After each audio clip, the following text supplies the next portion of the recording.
रतनगढ़ शहर पर चंद्रगुप्त नाम का राजा राज करता था। उसके 4 बेटे थे जो बड़े बहादुर और प्रतापी थे। उसके सब बेटों में बड़ा बेटा मदन सेन सबसे वीर और सुंदर था। मदन सेन की पत्नी का नाम चंद्रप्रभा था। वह भी बेहद सुंदर थी। वह अपने समान सुंदर किसी दूसरी स्त्री को न समझती थी। चंद्रप्रभा हर काम में होशियार थी। गाना भी उसे खूब आता था। एक दिन की बात है कि मदन सेन के पिता अर्थात राजा ने उसे उसकी किसी खता पर नाराज होकर देश निकाला दे दिया। राजा का हुक्म सुनकर जब चिंतित मदन सेन महल में आया तो मदन सेन को उदास देखकर उसकी पत्नी ने पूछा, आज आप उदास क्यों हैं? मदन सेन बोला, अब तुमसे क्या कहूँ, आज पिताजी ने मुझे 12 वर्ष के लिए देश निकाला दे दिया है, इसीलिए मैं तुमसे विदाई मांगने आया हूँ। यह सुनते ही चंद्रप्रभा गश खाकर गिरी और बेहोश हो गई। उसकी ये हालत देखकर मदन सेन के रहे सहे होशो हवास भी जाते रहे। वह सोचने लगा, मैंने बहुत बुरा किया जो अपनी पत्नी को सब कुछ बता दिया। मदन सेन ने जब चंद्रप्रभा पर गुलाब जल छिड़का तो उसे होश आया। होश में आकर चंद्रप्रभा ने मदन सेन से कहा, हे प्यारे, आप मुझ दासी को छोड़कर परदेश चले जाएंगे तो मैं आपके बिन कैसे जी पाऊंगी? मैं भी आपके साथ ही चलूंगी। तब मदन सेन ने कहा, तुम मेरे साथ कैसे चल सकती हो, क्योंकि परदेश में अनेक प्रकार के संकट भोगने पड़ते हैं और तुम नर्म व नाजुक गलीचों पर चलने वाली, महलों में रहने वाली उन दुखों को कैसे बर्दाश्त कर पाओगी? चंद्रप्रभा ने कहा, हे प्राणनाथ, महल के सुख आपके बगैर जंगल के दुखों से भी अधिक भयानक प्रतीत होंगे। इससे अच्छा तो यही है कि मैं भी आपके साथ ही चलूं। मदन सेन ने सोचा कि चंद्रप्रभा मेरे बगैर नहीं रह सकती, इसलिए मुझे यह शोभा नहीं देता कि इसको तड़पता छोड़कर चला जाऊं। बेहतर यह है कि इसे भी साथ ले चलूं।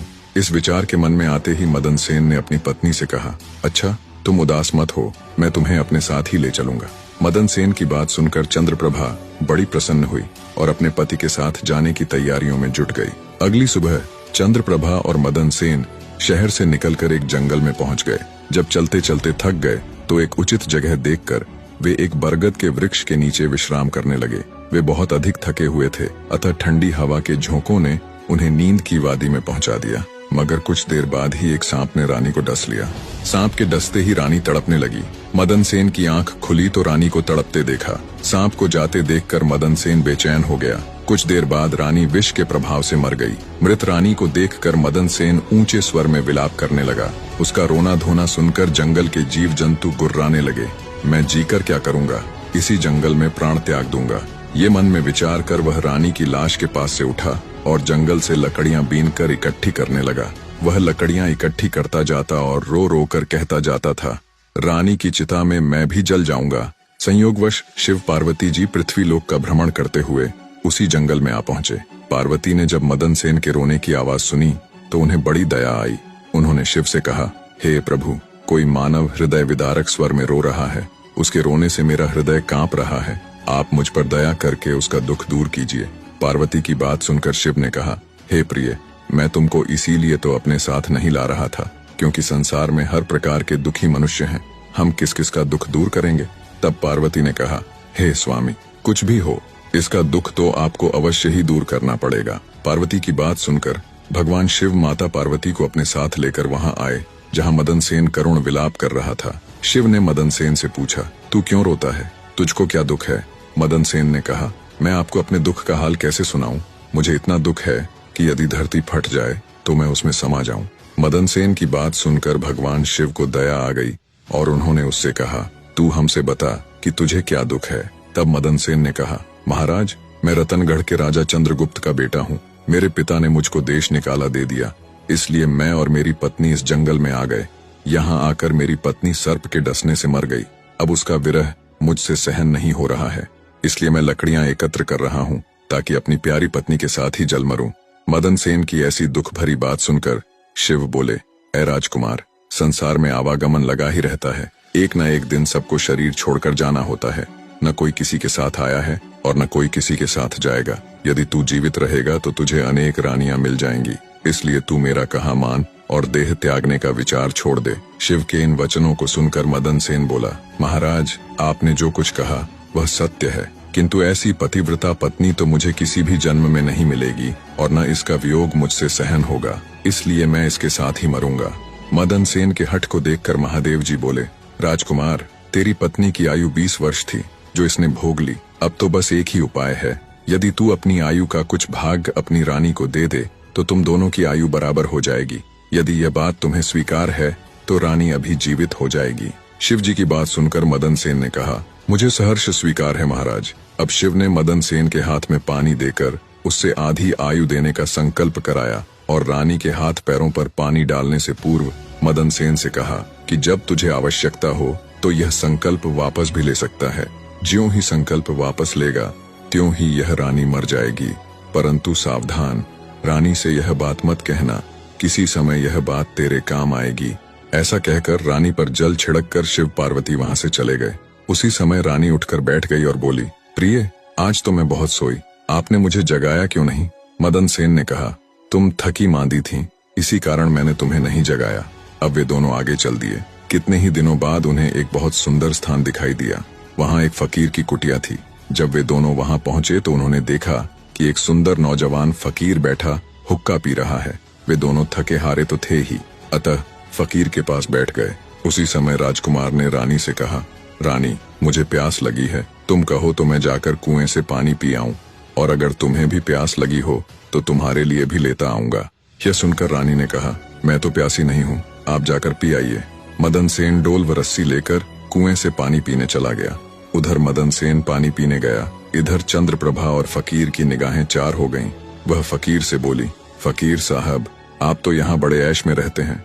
फकीर बोला, तुम भी यहाँ रहो और ऐश करो। चंद्रप्रभा कहने लगी, फकीर साहब, आपके साथ रहने को दिल तो कर रहा है, मगर मेरा पति मेरे साथ है, इसलिए मैं आपके साथ किस प्रकार रह सकती हूँ? फकीर ने कहा, किसी तरह अपने पति को कुएं में धकेल दो, फिर हम ऐश करेंगे।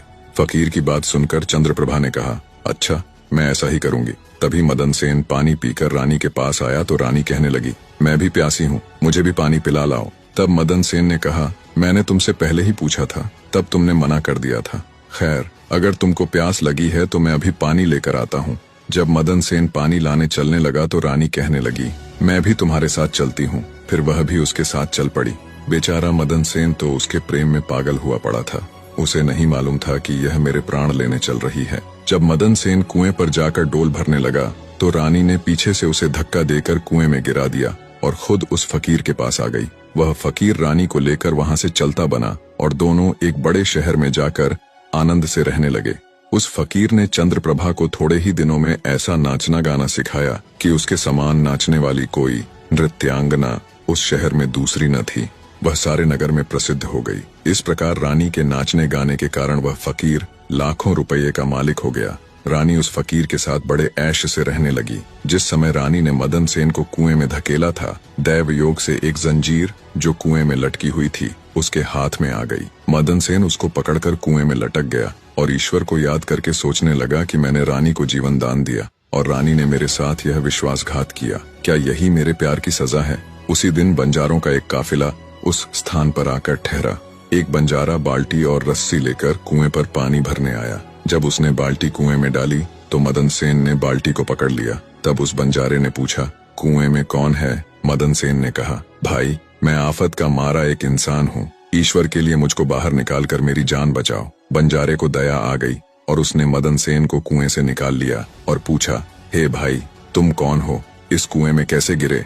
मदन सेन ने शुरू से लेकर आखिर तक सारा वृतांत बंजारे के सामने कह सुनाया। बंजारा उसकी नेकी और रानी की करतूत सुनकर अफसोस करते हुए बोला, त्रिया चरित्र जाने नहीं कोय, खसम मार कर खुद सती होए।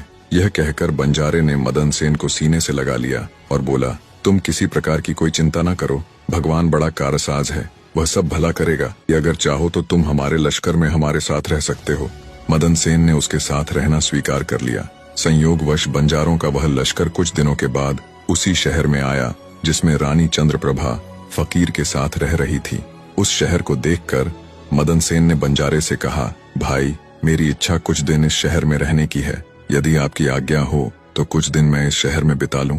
मदन सेन की बात सुनकर बंजारा बोला, तुम्हारी जैसी मर्जी हो, मुझे कोई आपत्ति नहीं है। मदन सेन बंजारे से विदा लेकर शहर में किसी काम की तलाश में घूमने लगा। कुछ दिनों बाद उसकी मेहनत रंग लाई और उसे एक बड़े व्यापारी के यहाँ नौकरी मिल गई। वह व्यापारी के यहाँ रहने लगा और बड़ी लगन और परिश्रम से अपने कर्तव्य का निर्वाह करने लगा। मदन सेन की कर्तव्य निष्ठा और परिश्रम को देखकर उसे अपने यहाँ मुनीम बना लिया। अब मदन सेन के दिन चैन से गुजरने लगे। एक दिन उस नगर के राजा के यहाँ चंद्रप्रभा के नृत्य का आयोजन हुआ। राजा ने शहर के तमाम बड़े व्यापारियों और सेठ साहूकारों को अपने यहाँ इस नृत्य का अवलोकन करने को आमंत्रित किया। जिस दिन चंद्रप्रभा का नृत्य था, शहर के सब व्यापारी और सेठ साहूकार राजा के यहाँ पहुँचे। मदन सेन ने भी रानी के नृत्य और गायन की बड़ी तारीफ सुन रखी थी। उसने अपने मन में सोचा कि इस नर्तकी का नृत्य अवश्य देखना चाहिए। यही सोचकर मदन सेन भी राजा के यहाँ जा पहुँचा। रानी चंद्रप्रभा साज श्रृंगार करके नृत्य करने के लिए खड़ी हो गई। उस समय वह अप्सरा के समान सुंदर नजर आ रही थी। मदन सेन अपने मालिक के पास बैठा था। रानी ने नृत्य शुरू किया और एक ठुमरी उसने उस महफिल में गाई। चंद्रप्रभा ने ऐसे कई राग बड़े ही सुंदर ढंग से अपनी सुरीली आवाज में गाए। उसे सुनकर महफिल के सब लोग वाह वाह करने लगे। राजा से लेकर प्रजा तक सबने उसे ढेरों इनाम दिए। मदन सेन ने भी अपने हाथ की अंगूठी, जिसमें हीरा जड़ा हुआ था, उतार कर रानी चंद्रप्रभा को भेंट कर दी। रानी चंद्रप्रभा ने अंगूठी को पहचान लिया और मन ही मन कहने लगी, बड़ा गजब हो गया, जो यह कमबख्त अब तक जिंदा है और यहाँ आ पहुंचा है। अब यह मुझे जिंदा नहीं छोड़ेगा। अब तो कुछ ऐसा उपाय करना चाहिए जिससे कि यह मारा जाए। फिर उसने अपने दिल में उपाय सोचा। इससे बेहतर और कोई उपाय नहीं हो सकता कि एक तड़पती कड़कती रागिनी गाऊं और राजा को रिझाऊं। फिर जब राजा खुश हो जाए तो राजा से इसे मरवाने की आज्ञा का वचन ले लूं। यह बात अपने मन में सोचकर रानी चंद्रप्रभा ने लचकती हुई रागिनी गानी शुरू की। रानी की इस बसंत की बहार को सुनकर राजा बहुत खुश हुआ। वह चंद्रप्रभा से बोला, हम तुझसे बहुत प्रसन्न हैं। बोल, क्या मांगती है? जो मांगेगी तुझे मिलेगा। चंद्रप्रभा ने कहा, यदि आप मुझ पर प्रसन्न हैं तो पहले वचन दीजिए कि मैं जो मांगूंगी आप मुझे देंगे। चंद्रप्रभा की बात सुनकर राजा ने उसे वचन दे दिया। तब चंद्रप्रभा ने राजा से कहा, आपकी इस सभा में मेरा एक चोर है, इसी समय आप उसे मरवा दीजिए। राजा ने कहा, चोर को मेरे सामने ला। तब रानी ने मदन सेन का हाथ पकड़ा और उसे राजा के सामने ले आई। राजा ने कहा, इसे जल्लादों के हवाले कर दो। ये सुनकर जल्लाद मदन सेन का हाथ पकड़कर उसे मारने के लिए ले जाने लगे। उसी समय मदन सेन का मालिक व्यापारी घबराकर मदन सेन के पास आया और उससे पूछा, तूने इस नर्तकी का क्या चुराया है जिसकी वजह से यह तुझे मरवाना चाहती है? मदन सेन ने अपने मालिक से कहा, मैंने इसका कुछ नहीं चुराया, बस तुम इस राजा को मेरी दो बातें सुन लेने के लिए राजी कर लो तो मेरी जान बच जाएगी। मदन सेन का मालिक यह सुनकर अपने साथी व्यापारियों और साहूकारों के पास आया और उन सब से मशवरा किया। उसने कहा, मित्रों, या तो राजा आज न्याय करे वरना हम सब इस शहर को छोड़कर चले जाएंगे।